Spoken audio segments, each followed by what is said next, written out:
Bonjour, je vous présente M. Jalal Samid, enseignant deuxième cycle à lycée qualifiant Msalla, l'Académie régionale Laayoune, Saqiya al-Hamra. Aujourd'hui, je vous propose un exercice sur le mouvement d'une particule chargée dans un champ magnétique uniforme et dans un champ électrostatique uniforme.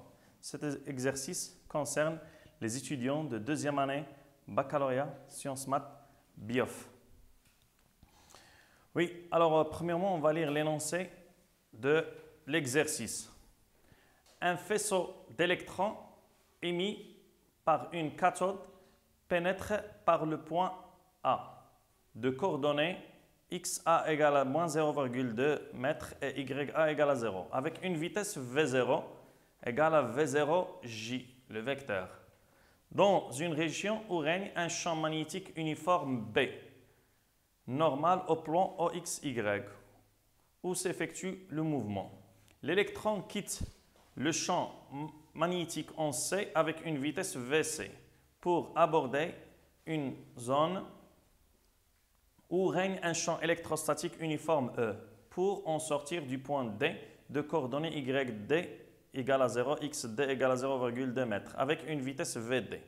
Alors les données, on néglige l'effet du champ de pesanteur sur l'électron. Ça veut dire qu'on va négliger le poids de l'électron car leur masse elle est à peu près négligeable. L'électron c'est moins E, la charge de l'électron c'est moins E moins 1,6 moins 19. La vitesse initiale V0 c'est 10 à la puissance 7 mètres seconde moins 1. La masse de l'électron c'est M égale à 9,1 10 à la puissance moins 31. Les directions de V0 et celles de VC font l'angle pi sur 2 radian, repère de OIG orthonormé. Alors la figure c'est comme ça. Alors l'électron entre avec une vitesse V0. V0, ça c'est la vitesse V0 égale à V0J, ça c'est l'axe OY. Le champ magnétique dans cette zone, c'est le champ B. Il est dirigé vers l'intérieur, B. Oui, alors on va étudier premièrement le mouvement dans cette zone. Deuxièmement, on va étudier le mouvement de l'électron dans la deuxième zone où il règne un champ électrostatique E. Alors, étude du mouvement de l'électron dans le champ B. En appliquant la deuxième loi de Newton, montrer que le mouvement de l'électron est uniforme et que le mouvement de l'électron est circulaire. Alors, pour appliquer toujours la deuxième loi de Newton, on va faire le bilan des forces exercées sur l'électron. Alors, comme vous voyez l'électron ici soumis à une seule force, la force est appelée la force de Lorentz, car il existe ici un champ magnétique qui est B uniforme. Alors la force seulement, c'est la force de Lorentz. Alors, premièrement, bilan des forces. Alors, question 1.1. Bilan des forces. Alors, on appelle F force de Lorentz. O est appelée la force magnétique. On néglige le poids de l'électron. Alors, d'après la deuxième loi de Newton,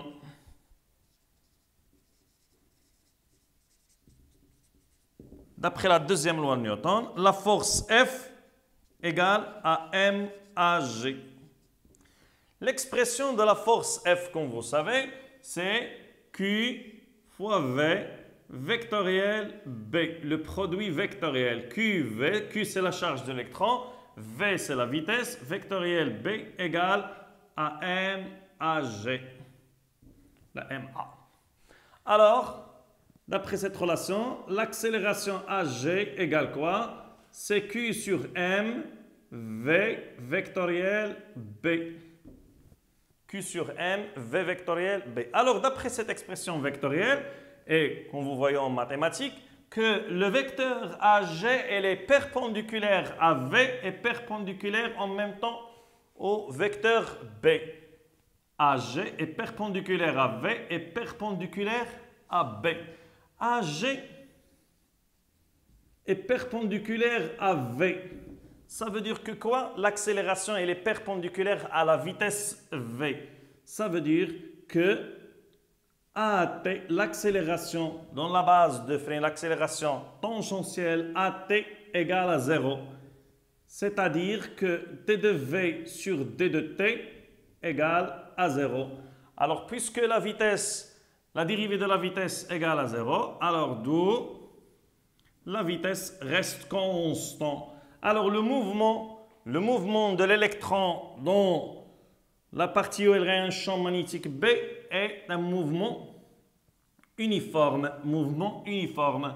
Alors, mouvement uniforme. Alors, maintenant, on va représenter la force F ici. On va représenter la force F ici au point A. L'électron entre avec une vitesse V0. On va représenter la force F. Alors, pour représenter la force F, il faut utiliser la méthode de la main droite. La méthode de la main droite. Alors, la charge de l'électron, elle est négative. Alors, ça c'est le sens de la vitesse. Ça, c'est le champ B, elle est dirigée vers l'intérieur. Mais puisque la charge des électrons, elle est négative, alors le sens de la force F est dans le sens du gauche vers la droite. Du gauche vers la droite. Alors au point A, ça c'est la force F. La force de Lorentz. À chaque point, elle est dirigée, la force F, elle est dirigée vers le centre. On dit qu'elle est centripète. Centripète. Alors ça c'est la force F. Alors on met ici la base de freinée. Ça c'est U. Et ça c'est N. N, elle est perpendiculaire à U. Et U, elle est parallèle avec le vecteur V0. Alors, l'accélération AG égale à Q sur M, V vectoriel B. Alors, puisque l'accélération AT égale à 0, alors l'accélération, elle est normale dans ce cas. Ça veut dire qu'elle est aussi l'accélération, elle est centripète. Alors, on a AG égale Q sur M fois V vectoriel B. Alors, AN, l'accélération, elle est centripète. AN, c'est la normale, c'est la valeur absolue de Q sur M fois V fois B fois sinus de l'angle entre V et B. L'angle entre V et B. Alors ça c'est la vitesse V0 et B elle est dirigée vers l'intérieur. Alors l'angle qui est entre V et B c'est pi sur 2. Alors pi sur 2, sinus de pi sur 2 c'est 1. Alors AN c'est combien? C'est V au carré sur ρ. ρ c'est le rayon de courbure égale la valeur absolue de Q c'est E puisque c'est un électron, la charge c'est moins E, alors la valeur absolue c'est E sur M fois V fois B. Alors nous pouvons simplifier V avec V, alors ρ égale, c'est M fois V sur E fois B. Alors le rayon de courbure, reste constant. La masse de l'électron, c'est constant. La vitesse est constante. Le champ magnétique, elle est uniforme alors que leur intensité aussi est constante B. Alors E est constante et B est constante. Alors le rayon de courbure, elle est constante. Constante. Alors la nature de trajectoire de l'électron dans le champ magnétique B, puisque le rayon de courbure reste constant, alors mouvement circulaire. Alors nous, on doit montrer que le mouvement de l'électron est circulaire. Alors, le mouvement de l'électron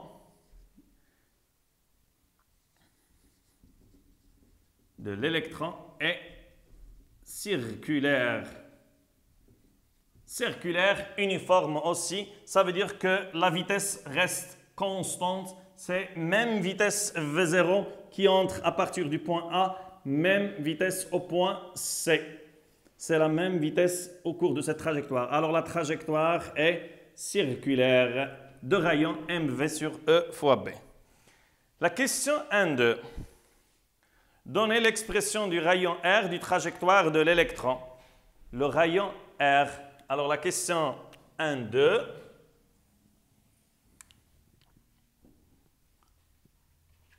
Le rayon R. Alors le rayon R de la trajectoire, alors on a montré que le rayon de courbure reste constant. Alors le rayon de la trajectoire, c'est le rayon de la trajectoire R égale quoi? C'est le même rayon de courbure, c'est M fois V0, M fois V0 sur E fois B. Pourquoi V0? Car la vitesse reste constante au cours du mouvement de l'électron dans la partie où il règne un champ magnétique B. Alors, R, c'est M fois V0. Ça, c'est le rayon de la trajectoire de l'électron dans le champ magnétique B. La question 1.3, c'est de calculer la valeur de l'intensité de B. La valeur de B. Alors, le rayon de notre trajectoire, c'est combien? Alors, comme vous voyez ici, le rayon de la trajectoire, c'est OA. OA. Et on a les coordonnées du point A. Alors, les coordonnées du point A, c'est combien? C'est XA égale à moins 0,2 mètres, YA égale à 0. Alors, le rayon R, c'est OA égale à la valeur absolue de XA, car XA, il est négatif. Et on va déterminer la valeur du champ magnétique B à partir de l'expression. Alors, 1, 3.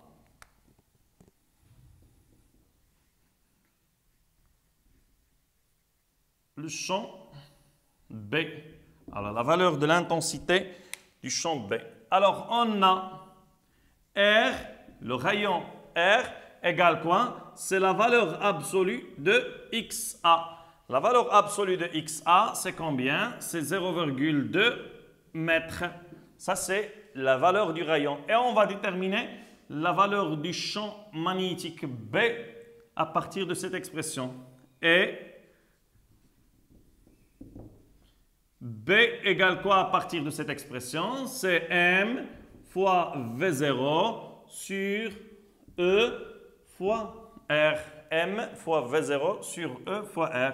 Application numérique, B égale, la masse de l'électron, c'est 9,1 10 à la puissance moins 31 kg. Alors, toutes les unités doivent être en système international. La vitesse V0, c'est 10 à la puissance 7 mètres par seconde. La charge de l'électron, c'est 1,6 10 à la puissance moins 19.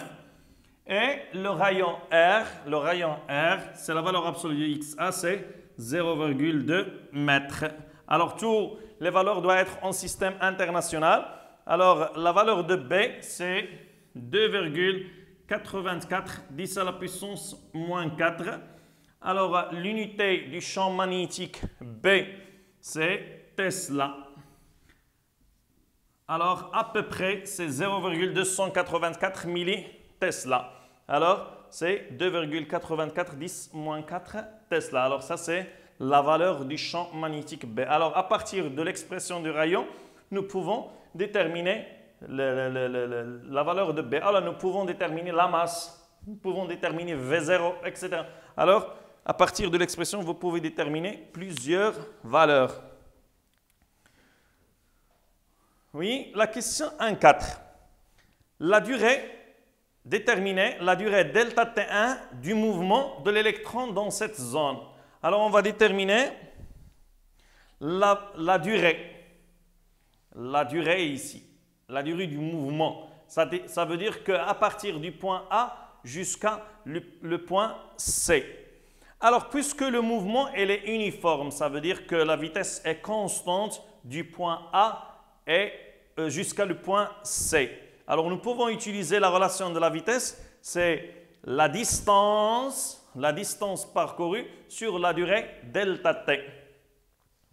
Alors, puisque le mouvement est circulaire, Alors la question 1.4 est circulaire uniforme. Alors question 1.4. La durée delta T1. On a le mouvement est circulaire uniforme. Le mouvement est circulaire uniforme. Alors, la vitesse V égale quoi? Alors, la vitesse V0, c'est quoi? C'est la longueur de l'arc AC sur la durée delta T1. La longueur de l'arc AC sur la durée delta T1. Alors, on va déterminer delta T1. C'est quoi delta T1? C'est AC, la longueur de l'arc, sur V0. La longueur de l'arc, c'est combien la longueur de cet arc? Alors, comme vous voyez, l'angle ici entre la droite OA et la droite OC, c'est l'angle pi sur 2, c'est 90 degrés, mais en rad, c'est pi sur 2. Et les données, les données ici. Alors, les directions de V0 et celles de VC vont un angle de pi sur 2 radiens. Alors, ici, l'angle ici, c'est pi sur 2. Alors, la longueur de l'arc AC, c'est le rayon multiplié fois l'angle. Alors, AC égale quoi? C'est R fois l'angle pi sur 2 sur V0. Alors, l'angle doit être en rad. La relation entre l'abscisse curviligne et l'abscisse angulaire, c'est que la longueur de l'arc AC, c'est le rayon R fois θ, tel que l'angle θ, c'est pi sur 2. Alors, c'est R fois pi sur 2 sur V0. Alors, R, c'est toujours 0,2. Application numérique. Delta T1 fois pi sur 2 sur V0, c'est 10 à la puissance 7.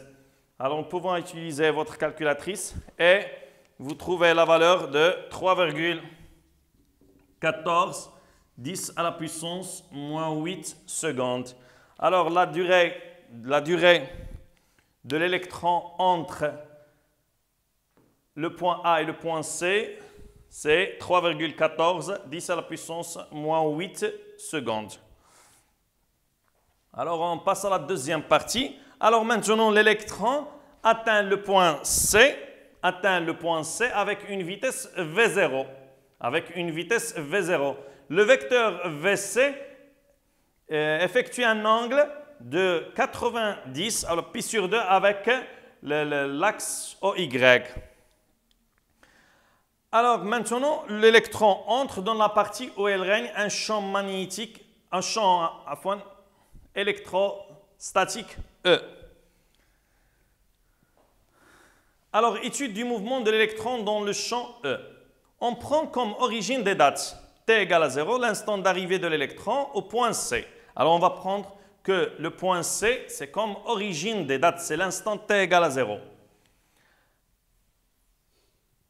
Oui, la question c'est quoi? La question de 1. En appliquant la deuxième loi de Newton, c'est toujours la deuxième loi de Newton, établir les équations horaires x de t et y de t du mouvement de l'électron et déduire l'équation de la trajectoire dans le repère OIJ.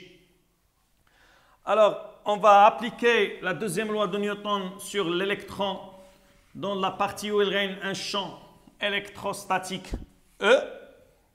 Alors, puisque l'électron est soumis seulement à une force, la force ici est appelée la force électrostatique exercée sur l'électron.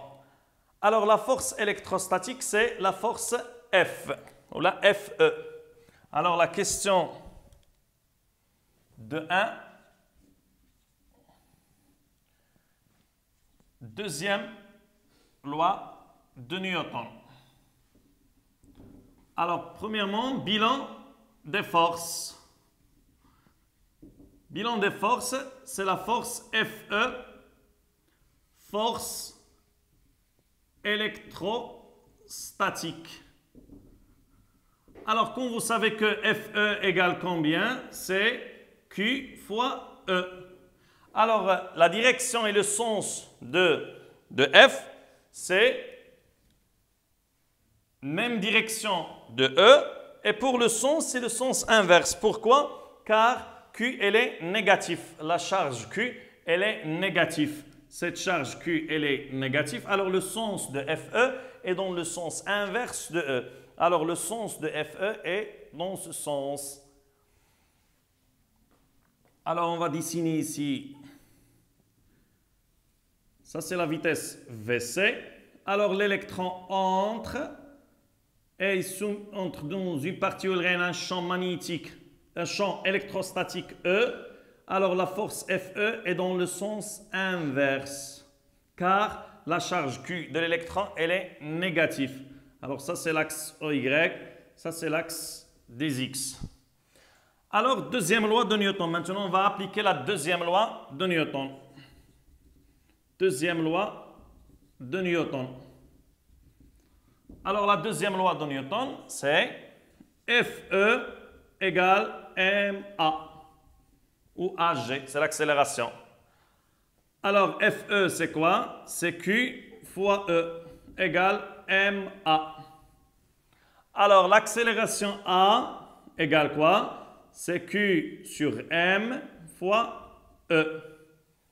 Alors, ça, c'est l'accélération, c'est Q sur M fois E égale moins E. La valeur de Q, c'est moins E. Alors, A, c'est moins E sur M fois E.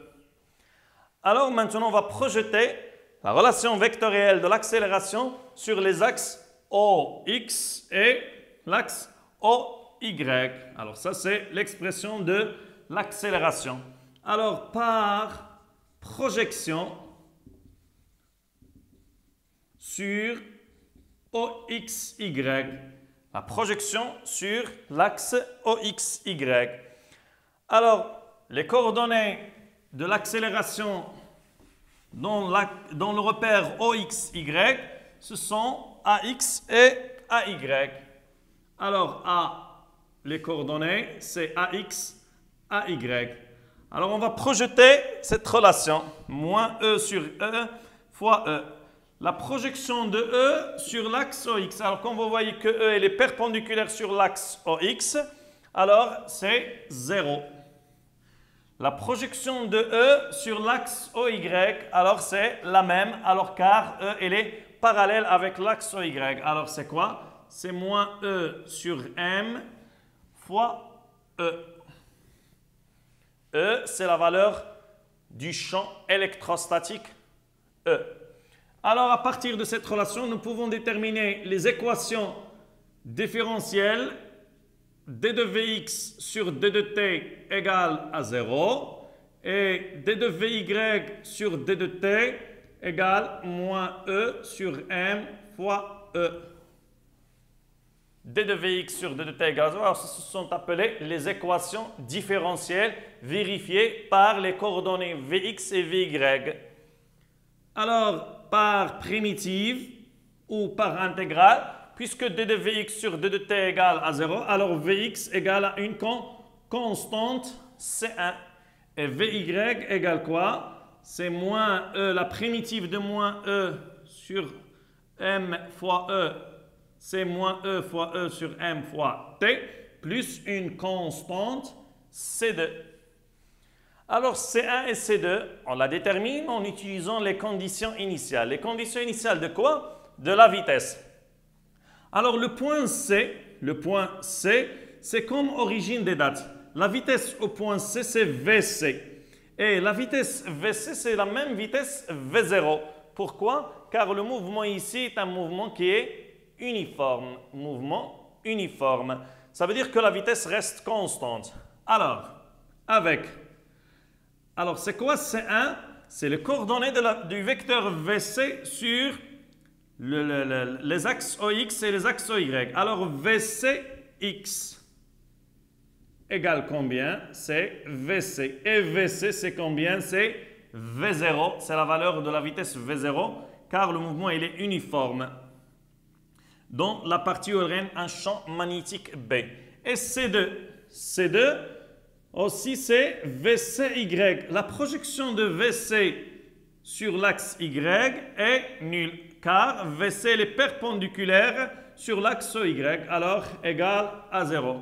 Alors la constante C1 et la constante C2 sont déterminées par les conditions initiales. Alors, Vx égale à V0 et Vy égale à moins E sur M fois E fois T plus la constante C2, c'est 0. Alors ça, ce sont les équations horaires de vitesse. Les équations horaires de vitesse. Alors, nous, on vous demande les équations horaires du mouvement x de t, y de t. Vx, c'est d de x sur d de t, égale à v0. Vy, c'est d de y sur d de t, égale moins e fois e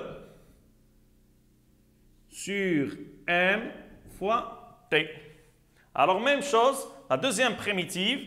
Alors, x de t, c'est quoi? C'est V0 fois T plus X0. X0, là, plus une constante. La constante, elle est déterminée par les conditions initiales du point C. Alors, c'est X0, c'est XC. Y de T, même chose. La primitive de moins E sur M fois T, c'est moins E sur 2M fois T au carré plus Y0. X0 et Y0 sont déterminés par les conditions initiales du point C.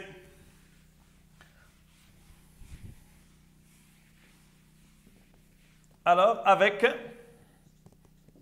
X0, c'est combien? C'est XC. XC, le point C, XC égale à 0. Et Y0 égale à YC. C'est combien YC? C'est la distance OC. Et c'est combien la distance OC? C'est le rayon de la trajectoire dans la partie 1. C'est R égale à 0,2 mètres. Alors, les équations horaires du mouvement demandé sont quoi? X de t égale quoi? C'est V0 fois t. Et Y de t, c'est moins E fois E sur 2m fois t au carré plus 0,2. Alors ça, ce sont les expressions des équations horaires vérifiées par x de t et y de t. Alors ça, ce sont les équations. En déduire l'équation du trajectoire. En déduire l'équation du trajectoire dans le repère OIJ. Alors, comment on détermine l'équation du trajectoire?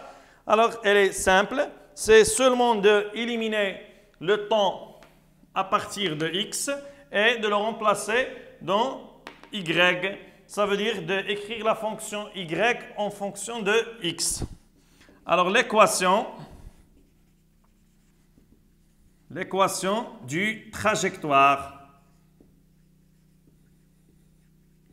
Alors, l'équation du trajectoire. Alors, on a x égale à v0 fois t. Ça veut dire que t égale combien à partir de cette relation? C'est x sur v0. On remplace dans y de t. Alors, on va remplacer ici dans y de t. Alors, devient quoi? Y de x. Y de x. Moins e fois e sur 2m fois quoi? X sur V0. On va remplacer t par x sur V0. C'est x sur V0 au carré plus 0,2. Alors ça, c'est l'équation du trajectoire. Alors comme vous voyez, polynôme de deuxième degré. Alors la trajectoire de l'électron dans la partie où il règne un champ électrique, c'est la trajectoire est parabolique. La trajectoire est parabolique. Alors, la deuxième question de 2. Calculer la valeur de l'intensité E. Alors, comment on va déterminer la valeur de l'intensité E?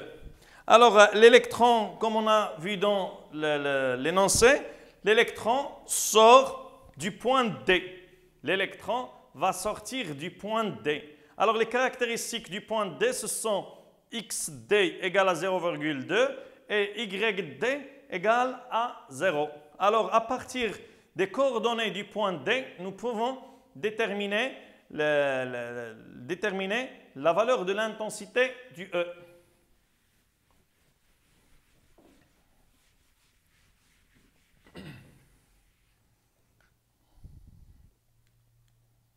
Alors, la question de 2. Au point D. Alors, au point D, on a XD égale à 0,2 mètres et YD égale à 0. Ce sont les coordonnées du point D. Alors, on va remplacer dans l'équation du trajectoire. On va remplacer dans l'équation du trajectoire. Alors, moins E sur 2m fois XD sur V0 au carré plus 0,2 égale à 0. Alors ça c'est Y. On va remplacer X par XD. Nous on cherche sur E. Alors E fois E XD au carré sur V0 2m fois V0 au carré égale à 0,2. Alors la valeur de E égale quoi? C'est 2m V0 au carré fois 0,2 sur E fois XD au carré. Alors la valeur de E égale 2, application numérique, M c'est 9,1 10 à la puissance moins 31, V0 10 à la puissance 7 au carré fois 0,2 sur E, la charge de l'électron, elle est donnée, c'est 1,6 10 à la puissance moins 19. Et la valeur de XD, elle est donnée dans l'énoncé aussi, c'est 0,2 au carré. Alors nous pouvons simplifier ici et en utilisant calculatrice, vous pouvez trouver la valeur de E, c'est 5687,05 newton par coulomb ou volt par mètre. Alors ça c'est la valeur de l'intensité du champ E. Alors à partir du coordonnées du point D et en utilisant l'équation du trajectoire, vous pouvez déterminer la valeur de l'intensité du E, du champ électrostatique E. La dernière question de 3. Déterminer la valeur delta T2 du mouvement de l'électron dans cette zone. La durée delta T à partir du point C. À partir du point C jusqu'à l'électron sort du point D. Alors c'est combien cette durée? Alors c'est la même chose en utilisant seulement les équations horaires. Alors on a XD égale combien? XD égale à 0,2 mètres. Et vous avez aussi l'équation horaire, c'est x de t égale à V0 fois t. Alors nous pouvons déterminer la durée delta T2. Nous détermine l'instant où l'électron arrive au point D. Nous pouvons déterminer la durée delta T2. Alors au point,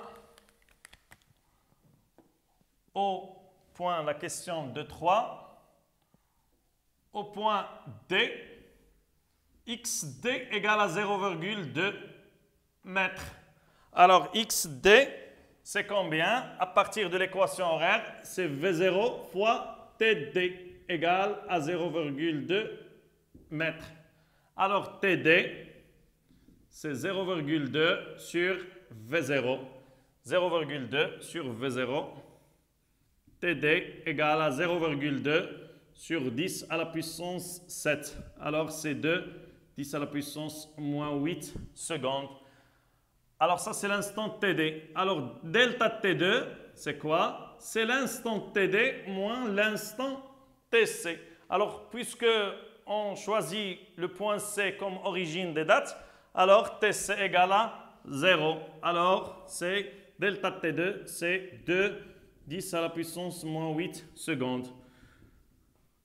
Alors, nous pouvons utiliser une deuxième méthode si on remplace dans Y.